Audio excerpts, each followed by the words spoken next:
بسم اللہ الرحمن الرحیم. Paragraph number 7.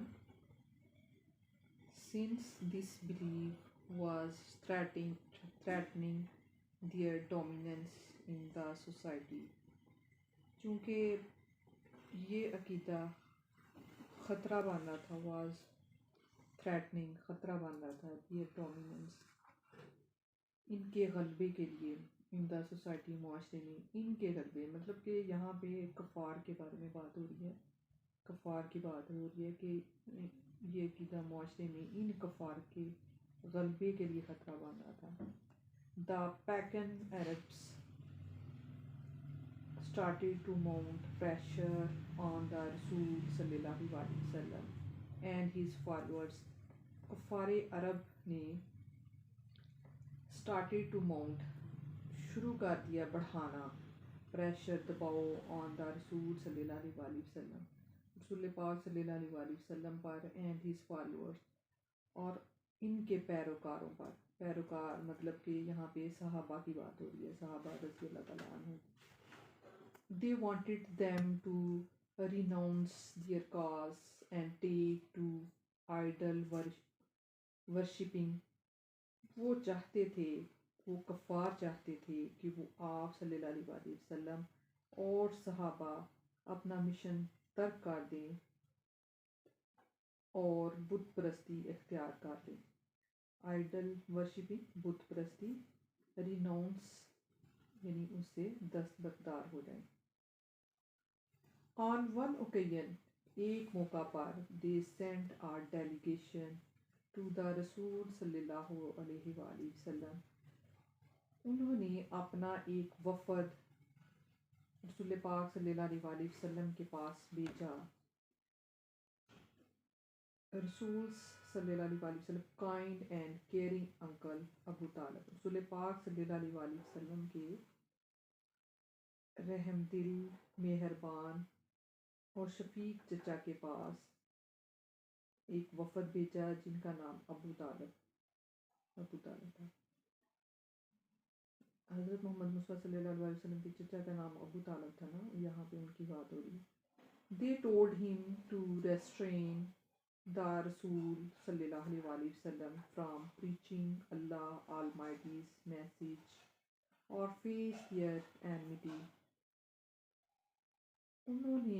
they told him انہوں نے ان سے کہا to restrain باز رکھیں the رسول صلی اللہ علیہ وسلم کو from preaching Allah's Almighty message کہ اللہ تعالیٰ اللہ قادر مطلق کے پیغام کی تبلیغ سے رسول پاک صلی اللہ علیہ وسلم کو باز رکھیں. اور فیس دیئر اینمیٹی یا پھر ان کی دشمنی کا سامنا کریں. فیس سامنا کرنا ہے, اینمیٹی دشمنی کا, دشمنی یا عداوت بھی کہہ سکتے ہیں. Finding himself in a dilemma خود کو اس مشکل صورتحال میں پا کر, ڈیلیما مشکل صورتحال. He sent for his nephew آپ نے اپنے بھتیجے کو بلا بھیجا. اینڈ ایکسپلین ٹو ہم دا سچویشن اور آپ صلی اللہ علیہ وسلم کو صورتحال کی وضاحت کی. دا رسول صلی اللہ علیہ وسلم responded with these memorable words. رسول اللہ صلی اللہ علیہ وسلم نے ان یادگار الفاظ میں جواب دیا. responded جواب دیا, memorable words یادگار الفاظ.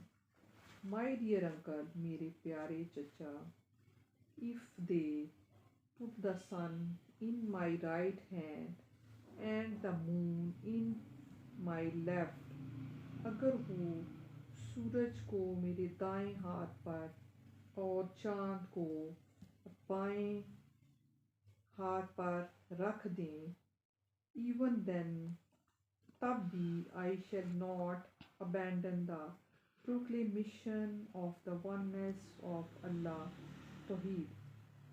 تب بھی میں not abandon ترک نہیں کروں گا the proclamation باضابطہ اعلان کرنے کا یا اللہ تعالیٰ کی جو وحدانیت ہے، وننس آف اللہ، اللہ تعالیٰ کی وحدانیت سے یعنی توحید سے، تب بھی اللہ کی وحدانیت توحید کے باضابطہ اعلان سے دستبردار نہیں ہوں گا۔ I shall set up the true faith upon the earth، میں زمین پر عقیدہ برحق قائم کر کے رہوں گا، ٹرو فیتھ عقیدہ برحق، اور پیرش اور یا پھر جان دے دوں گا ان دا اٹیمپٹ اسی کوشش میں، اٹیمپٹ کوشش۔ نمبر 8 پیراگراف، دا رسولس صلی اللہ علیہ وآلہ وسلم uncle was so impressed with his nephew's firm determination that he replied، رسول صلی اللہ علیہ وآلہ وسلم کے چچا بہت متاثر ہوئے اپنے بھتیجے کے اس پختہ عزم سے، ڈیٹ ہی ریپلائڈ، اور جو کہ انہوں نے کہا، ڈیٹ ہی ریپلائڈ انہوں نے کہا، سن آف مائی بردر، میرے بھائی کے بیٹے، گو دی وے، اپنے راستے پہ چلتے رہو، none will dare touch thee، کوئی تمہیں چھونے کی جرت نہیں کرے گا، I shall never forsake thee، میں تمہیں کبھی تنہا نہیں چھوڑوں گا۔